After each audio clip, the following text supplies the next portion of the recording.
Bon, et ben il y a quelques temps maintenant, j'ai acheté une caméra. En fait, il y a une semaine, pour Noël, j'ai reçu une caméra. Donc comme vous pouvez voir, c'est un appareil photo. Alors c'est le Lumix G80. Donc en fait, c'est un appareil photo numérique. Et puis ça va me servir à faire toutes mes vidéos qui vont arriver. Donc ça va pas être pour mettre sur mon drone, bien évidemment. Je vais garder ma GoPro pour mettre sur mon drone. Mais pour tout ce qui est vidéo comme ça, facecam et même plan d'illustration, ça va être bien pratique. Et ça va être surtout une bien meilleure qualité. Et du coup dans cette vidéo, je vais aussi vous dire pourquoi j'ai choisi cet appareil. Et quels sont ses points forts et ses points négatifs. Allez, on est parti. Donc du coup je vais vous prévenir aussi, mais en fait c'est l'appareil photo actuellement qui me filme. Je sais pas si vous l'avez remarqué.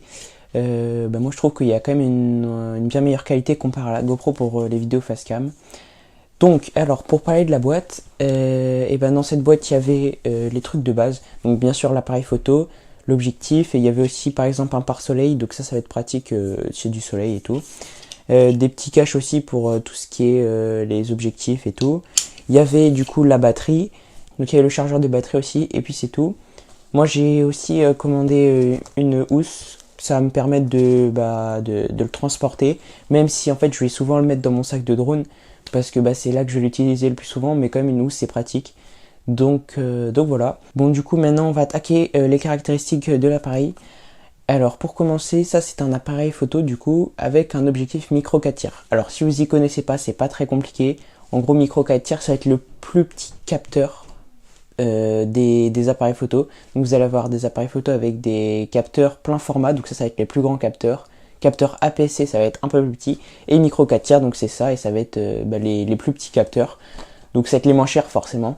Ensuite ce capteur il est stabilisé, ça c'est un très bon point, je voulais absolument une stabilisation, et du coup un capteur stabilisé ça permet d'avoir une bonne stabilisation, parce qu'il y a aussi des objectifs stabilisés, mais je crois que les capteurs stabilisés ça stabilise un peu mieux, à voir. Mais du coup ça c'est un très bon point, parce que moi du coup je filme souvent à main levée comme ça, et du coup une stabilisation c'était très important. Donc voilà. Ensuite il a un autofocus. Donc un autofocus, je pense que tous les appareils ils en ont, mais un autofocus en vidéo, c'est pas tous les appareils, parce que ça c'est un appareil orienté vidéo. Et en fait il a un autofocus permanent. Donc je sais plus si ça s'appelle comme ça, ou un autofocus continu, je crois que ça s'appelle comme ça. Ça va être en fait comme un téléphone où il va faire le focus sur tout ce qui est dans la zone de focus justement. Mais du coup il peut aussi faire l'autofocus directement sur les visages. Donc il a un autofocus qui détecte les visages, et puis pour faire le focus tout simplement. Par contre c'est très mauvais, Panasonic c'est très mal réputé en termes d'autofocus, parce qu'en fait c'est détection de contraste. Et donc du coup là je sais même pas, enfin je vois pas trop, mais je crois pas que le focus est très bon là actuellement. Mais du coup c'est pas ouf, donc mieux vaut faire des focus manuels. Ça peut être très utile dans certaines situations. Mais bon voilà.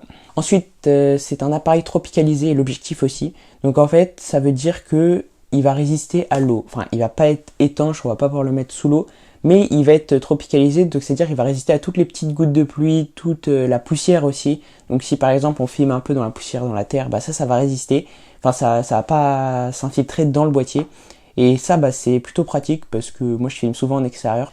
Ensuite il a une griffe, donc en fait ça va être une sorte d'accroche sur le dessus du boîtier pour glisser soit un flash pour ceux qui font de la photo, mais moi je fais pas de photo, je fais plutôt de la vidéo. Donc ça va être pour attacher un micro. Et ça c'est pratique, parce que je pense que je vais un micro canon. Donc en fait c'est un micro que je crois que ça s'appelle micro canon, un micro qu'on met au-dessus de l'appareil pour se filmer, parce que là le micro cravate c'est bien, mais c'est un peu chiant quand même à mettre. Alors juste pour revenir sur le capteur, c'est un capteur 16 millions de pixels, donc voilà, c'est correct. Ensuite pour les ISO, il peut monter jusqu'à 25 600 ISO en photo, mais par contre en vidéo il monte que jusqu'à 6400 ISO. Bon c'est bien, mais c'est pas un appareil qui est fait pour monter dans les ISO, parce que moi j'ai testé vite fait, et 1600 ISO ça commence déjà à bruiter, et puis après sinon il descend jusqu'à ISO 200, mais ça c'est classique. Ensuite pour un peu de la photo, il peut faire des rafales jusqu'à 40 images par seconde en JPEG et en RAW. Bon ça je vous avoue que j'ai pas trop l'utilisé, mais c'est toujours bon à prendre. Ensuite, point très important, il a un écran retournable. Donc en fait c'est un écran orientable, donc là je peux me voir directement dans le retour. Et ça c'est super pratique, moi je voulais absolument ça, un écran retournable pour se filmer tout simplement, pour voir. Alors je vais vous en parler après, mais on peut aussi le connecter avec le téléphone pour voir. Mais c'est très pratique un écran comme ça, on peut se voir tout simplement. Et puis voilà, l'écran il est tactile aussi, ça c'est super important, enfin c'est pas important, c'est plutôt gadget, mais c'est toujours pratique d'avoir du tactile. Et puis voilà. Et aussi l'écran il fait 7,6 cm, donc bah voilà, c'est une taille classique je pense. Alors pour ce qui est des cartes SD, il a un port de carte SD sur le côté, donc ça c'est super pratique. En fait c'est directement dans la poignée quand on le prend, c'est vraiment sur le côté, donc ça c'est pratique parce que si on met un trépied, et ben on n'est pas obligé d'enlever le trépied pour accéder à la trappe de la carte SD qui est en dessous. Comme ça c'est directement sur le côté, et puis si on veut changer de carte SD pendant qu'il est sur un trépied, ça c'est plutôt pratique. Et puis voilà, donc c'est un support de carte SD, donc c'est SD, SDHC et SDXD. Bon, moi je sais pas, je connais pas trop, donc moi j'utilise que des cartes SD, donc voilà. Alors pour la batterie, c'est des petites batteries de 7,2 volts et de 1200 mAh. Bon, j'ai fait vite fait des petites vidéos, j'ai pas fait des gros tournages, mais des petites vidéos comme ça, bah ça suffit pour filmer. Je pense que si vous filmez pendant toute une journée, c'est mieux d'avoir quand même 2 ou 3 batteries, parce que la batterie, bah elle est assez petite et je pense que c'est plutôt judicieux de prendre plusieurs batteries pour être sûr de pas tomber à court de batterie. Après, vous pouvez aussi le brancher en USB et recharger en même temps, mais si vous tournez en extérieur, bah il y aura pas de prise, donc c'est mieux quand même d'avoir plusieurs batteries. Alors en fonctionnalité, donc comme je vous ai dit, il y a le Wi-Fi. Du coup, on peut le connecter directement au téléphone. Donc ça, c'est super pratique. Comme ça, si on met la caméra un peu dans un endroit où on peut pas trop l'atteindre, bah comme ça, on peut la contrôler directement à distance. Donc c'est avec une application, on se connecte en Wi-Fi, c'est assez simple. Bon, l'application, elle est quand même un peu vieille. Moi, je la trouve pas très belle. Mais bon, ça marche très bien. Et puis aussi, en Wi-Fi, on peut faire des transferts de photos. On peut pas transférer des vidéos, j'ai vu ça. Mais on peut transférer des photos, ou alors j'ai peut-être pas assez de place dans mon téléphone, mais moi j'arrive que à transférer des photos. Donc voilà. Ensuite, en autre fonctionnalité, il a du micro HDMI. Je sais que le micro HDMI c'est pas l'idéal, mais c'est toujours là si on veut mettre un moniteur externe. Je crois que le micro HDMI c'est pas très bien au niveau de la prise, ça peut se débrancher et tout. Mais bon, c'est là. Et puis ensuite, il a le mode C1 et C2. Sur le petit bouton qu'on tourne pour faire les réglages, et ben en fait, il y a 2 modes qu'on peut préenregistrer. Donc moi sur le mode C1 j'ai mis de la 4K à 25 images par seconde, et sur le C2 j'ai mis du 1080p à 50 images par seconde. Alors justement, en parlant de la qualité, il peut filmer en 4K, 24, 25 et 30 images par seconde. Donc moi je voulais absolument un boîtier qui filme en 4K, parce qu'en fait je fais toutes mes vidéos en 4K, donc voilà, ça va devenir le standard je pense petit à petit. Pour l'instant c'est à 1080p, mais bon 4K c'est très bien. Et il peut aussi faire du 1080p à 24, 25, 30, 50 et 60 fps. Donc en fait il peut faire des ralentis x2 en 1080p. Donc moi je voulais pas forcément qu'il fasse des ralentis, mais c'est toujours là parce que c'est des vidéos avec un peu de sport, c'est pas mal de faire des petits ralentis. Alors ça va être un petit ralenti x2, on faut pas s'attendre à des ralentis de ouf, mais c'est là, c'est toujours bon à prendre. Il n'y aura pas de ralenti en 4K, mais franchement juste pour faire un ralenti, juste un plan dans une vidéo, 1080p ça suffit largement. Ensuite il a une prise micro, ça je voulais absolument une prise micro, pour tout simplement brancher un micro sur la caméra. Là actuellement mon micro cravate je l'ai branché en filaire là à la caméra en fait. Il est directement branché à la caméra. D'habitude en fait avec la GoPro, comme elle n'a pas de prise micro, je le branchais sur mon téléphone et après je synchronise au montage, mais je vous avoue que c'était un peu chiant de synchroniser, et puis je pouvais pas faire de réglage aussi sur mon téléphone, alors que là je peux régler, je peux pas faire des réglages de ouf, mais je peux régler par exemple si je veux baisser le niveau de décibels, parce qu'en fait mon micro il capte tous les petits sons, du coup j'ai dû baisser un peu pour avoir un son correct, et je pense que ça s'entendra que le son est un peu mieux. Donc voilà, donc une prise micro très important. Ensuite il peut faire du 100 mégabits, ça je sais que c'est bien, mais c'est pas du 10 bits, c'est du 100 mégabits. Bon, c'est déjà pas mal. Si vous y connaissez pas, plus le chiffre est élevé, mieux c'est en fait, tout simplement. Alors il peut filmer que en H.264, il n'y a pas de H.265. Ça, je vous avoue que je vois pas trop la différence. Et point très important, il peut faire du profil flat. Donc il peut pas faire de log, mais le profil flat, moi ça m'intéressait vraiment pas mal, parce que moi j'aime bien, je suis pas un expert, mais j'aime bien faire quelques petites colorimétries, et puis avec la GoPro aussi je peux faire aussi un profil flat. Pour ceux qui savent pas, en fait ça va juste désaturer l'image, ça va décontraster, en fait ça va être une image un peu grise, et au montage on va rajouter un peu de la couleur, enfin on va ajuster toutes les couleurs pour avoir le rendu qui nous plaît.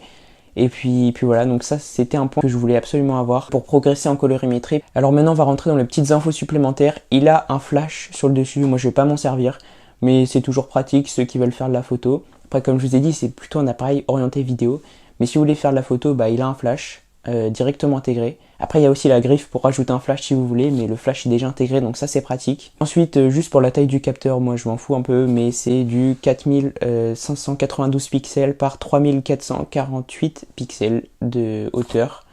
Donc bah voilà, c'était une information. Et alors il a un mode HDR et un mode panorama. Donc ça c'est des modes un peu intelligents je crois. Le mode HDR en fait ça va ajuster les couleurs, ça va un peu retravailler l'image je crois. Et le mode panorama bah, ça va servir à faire plusieurs photos pour en faire qu'une bien large en fait. C'est comme sur les téléphones, un mode panorama. Et puis aussi il a les modes, tous les modes créatifs, donc je crois qu'il a des trucs pour faire des images 360 je crois. Ah non peut-être pas, je sais plus. Enfin il a pas mal de modes créatifs et puis aussi les modes pour la photo. Donc priorité ouverture, priorité vitesse d'obturation et tout. Ensuite aussi c'est un boîtier qui est vraiment tout petit parce que déjà c'est un micro 4 tiers. Et puis ensuite eh ben, il est assez petit quand même. En plus j'ai un petit objectif, c'est l'objectif de base. C'est un 12-60. Et en fait c'est tout petit, ça prend vraiment pas beaucoup de place. Et d'ailleurs en fait dans mon sac, je mets toujours dans mon sac de drone le boîtier dans sa sacoche. Parce que bah en fait sinon il est trop petit, en fait il se balade trop dans mon sac. Donc je suis obligé de le mettre dans sa sacoche qui prend un peu plus de place et du coup qui est mieux calé dans mon sac. Tellement qu'il est petit, donc ça c'est un avantage, parce que comme ça il est léger. Mais ça peut être un désavantage parce que quand c'est trop léger, bah du coup on peut faire des sortes de... Enfin on est moins stable quand on fait des plans à main levée surtout. Et du coup pour ces dimensions, en largeur il fait 128 mm, en hauteur il fait 89 mm et le poids il fait 505 grammes. Donc c'est vraiment super léger, je crois que c'est que le boîtier qui fait 505 grammes, il n'y a pas l'objectif avec, mais c'est déjà super léger. Et dernière info supplémentaire, il peut faire des photos en 4K, bah ça j'ai pas du tout utilisé parce que je fais presque pas de photos. Mais c'est toujours là, je crois que c'est une photo qui est une meilleure qualité ou un truc dans le genre. Ok, du coup bah maintenant on va rentrer dans les points positifs et les points négatifs. Bah je vous les ai déjà un peu cités, mais moi je les ai classés dans les points que je voulais absolument avoir. Donc points positifs et les points un peu plus négatifs. Donc point positif, et ben premier ça va être son prix, parce qu'en fait c'est un boîtier qui est à 600 euros. En fait c'est vraiment pas cher du tout, parce que si vous voulez un boîtier qui filme en 4K, qui est tropicalisé, qui a une stabilisation sur 5 axes, enfin plein de trucs comme ça, 600 euros c'est vraiment pas cher. Bon je l'ai eu un peu en réduction, je crois de base il est à 800 euros, mais c'est vraiment pas du tout cher, parce que je crois que les boîtiers qui font ça avec des plus grands capteurs, on monte vite dans les 1500 euros, donc ça c'est vraiment un très bon point parce que chez la concurrence, notamment chez Canon avec le M50, et il est quand même similaire mais il n'a pas toutes ses fonctionnalités, donc ça c'est vraiment un bon point. Donc comme je vous disais, bah, la stabilisation, donc stabilisation 5 axes du capteur, ça je vous l'ai dit. L'écran tactile et retournable, ça c'est vraiment super pratique, j'adore, je voulais absolument l'avoir. La prise micro, très important. Le D-Cinelike ou le Cinelike V, Cinelike D, enfin les deux quoi. Donc les profils d'images qui sont flat. Ça c'était très important. 4K 25 et 1080p 60 fps. Je voulais absolument de la 4K et si possible du ralenti, donc ça c'est bon. Ensuite carte mémoire, je voulais quand même une carte mémoire sur le côté. Enfin c'était pas obligé, mais c'est quand même pratique d'avoir la carte mémoire sur le côté plutôt qu'en dessous. Quand on a un trépied c'est plus pratique. Des photos en RAW parce que peut-être je vais me mettre à la photo. Donc ça c'est très très pratique d'avoir la possibilité de faire des photos en RAW pour retravailler en post-production. Il a le Wi-Fi intégré, ça c'est vraiment pratique comme je vous disais, on peut le contrôler directement avec le téléphone, donc ça c'est très pratique. Un autofocus avec détection de visage, ça c'était pas indispensable, mais il fallait absolument un autofocus parce que je me filme souvent et puis je suis pas tout le temps en train de faire le focus. Donc même si je me rapproche, là du coup le focus normalement, parce qu'il est pas hyper incroyable l'autofocus, mais normalement ça me suit. Donc voilà, et du coup il est tropicalisé aussi. Ça c'était un peu important. Donc voilà. Et il a des modes préconfigurables, donc le mode C1, C2, ça c'est toujours pratique. Bon du coup on va passer au point négatif. Alors premièrement, il a un capteur micro 4 tiers, donc ça c'est un peu chiant quand même, parce que même en basse lumière, du coup on a moins d'informations, enfin il est moins lumineux tout simplement, il capte moins de lumière, donc tout ce qui est un peu dans les basses lumières, on est obligé d'augmenter les ISO, sauf que bah ça bruite pas mal, donc en basse lumière il est vraiment pas bon. Et puis aussi ça veut dire qu'on a moins de flou d'arrière-plan, donc même si on a une bonne ouverture, là je suis à f3.5, il y a un peu de flou d'arrière-plan, mais c'est pas ouf quoi. Avec un capteur plein format on aurait bien meilleure profondeur de champ. Après avec un boîtier à 600 euros on peut pas attendre des miracles, on peut pas attendre un capteur plein format. Donc c'est déjà pas mal. Ensuite ça va plutôt m'embêter, c'est un temps d'enregistrement de 30 minutes maximum. Donc là en fait si j'enregistre en continu, au bout de 30 minutes il va arrêter. Et ben je crois qu'en fait ils ont fait ça parce que les boîtiers qui enregistrent plus de 30 minutes, et ben en fait ça passe dans les catégories professionnelles et je crois qu'il faut payer des taxes et du coup il serait plus cher. Donc ça c'est chiant. Donc ça veut dire que là je suis toujours en train de regarder le temps pour voir si je dépasse pas 30 minutes. Parce qu'après sinon il va s'arrêter. Donc j'ai été obligé de l'éteindre, enfin d'arrêter l'enregistrement et de rallumer. Mais bon, on va quand même s'y faire parce que j'enregistre pas d'un interview ou alors je fais des face cam, mais je vois quand même le temps qui me reste. Alors troisième point négatif, c'est au niveau du viseur. En fait, il va détecter quand on approche notre œil pour regarder dans le viseur. Il va allumer le viseur et éteindre l'écran. Et du coup c'est chiant parce que quand tu fais l'écran tactile, et bah des fois ta main elle passe devant le viseur et l'écran il s'éteint et il se rallume. Du coup ça c'est un peu chiant. J'ai pu l'enlever dans les paramètres quand je navigue directement dans les menus ou quand je fais mes réglages. J'ai réussi à enlever la détection du visage. Mais par contre dès qu'il enregistre, si je mets ma main devant, et ben en fait il va éteindre l'écran, donc ça c'est un peu chiant. Ensuite l'autofocus qui a un avantage et un inconvénient, parce que l'avantage c'est qu'il y a quand même un autofocus en vidéo.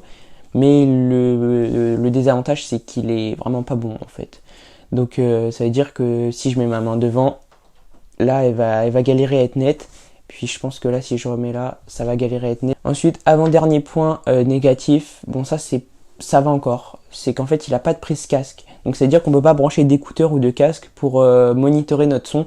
Donc pour écouter notre son s'il est bon. Bon ça je vous avoue que je le demandais pas parce que c'était pas un truc indispensable. On peut très bien faire sans, il y a quand même la courbe des niveaux du son, enfin les niveaux de décibels dans l'écran à côté, donc je peux le voir quand même, mais ça aurait été bien quand même, enfin c'était plutôt un truc en plus, parce que pour l'instant je fais pas des vidéos professionnelles non plus, mais ça aurait été quand même cool de pouvoir monitorer le son, mais c'est quand même bon à savoir, parce que s'il y en a que c'est important pour eux, bah faut y penser quoi. Et puis enfin, dernier point négatif, bon c'est pas trop un point négatif, moi ça me dérange pas du tout, mais c'est les ventilateurs du boîtier. Surtout si vous enregistrez avec un micro qui capte beaucoup les petits bruits. Si vous le mettez directement sur votre boîtier et que c'est un environnement super calme, je pense que vous entendrez les ventilateurs du boîtier parce qu'en fait ils ventilent un peu. Moi je vous avoue que ça va, ils ventilent. Moi déjà j'ai un micro cravate là, donc du coup je suis assez loin du boîtier. Mais moi ça va pas me déranger, là je l'entends même pas si j'arrête de parler. Donc voilà, en fait on a fait le tour de tout ce qu'il fallait savoir sur ce boîtier. Alors je suis vraiment trop content, je vais pouvoir faire des trucs de ouf avec ce boîtier, parce que avant avec la GoPro, j'étais quand même assez limité, pas au niveau du drone, parce qu'au niveau du drone c'est vraiment incroyable la GoPro, mais tout ce qui est plan à la main, avec la GoPro c'était quand même plus compliqué, donc là ça va être vraiment super cool. J'espère que vous allez aimer les prochaines vidéos avec ce boîtier. Là je vais vous mettre vite fait quelques plans b-roll que j'ai fait hier avec un pote qui avait un DJI Mini 3, que j'ai fait quelques plans vite fait, et puis je vais vous mettre aussi peut-être quelques plans que je vais faire, donc voilà. Et puis en tout cas j'espère que vous aurez aimé cette vidéo, moi j'ai kiffé la faire avec le nouveau boîtier, j'espère que mon focus sera bon parce que j'ai l'impression qu'il est pas trop bon, mais bon on verra, et puis voilà, donc moi je vous dis à dans 2 semaines pour une nouvelle vidéo, allez salut.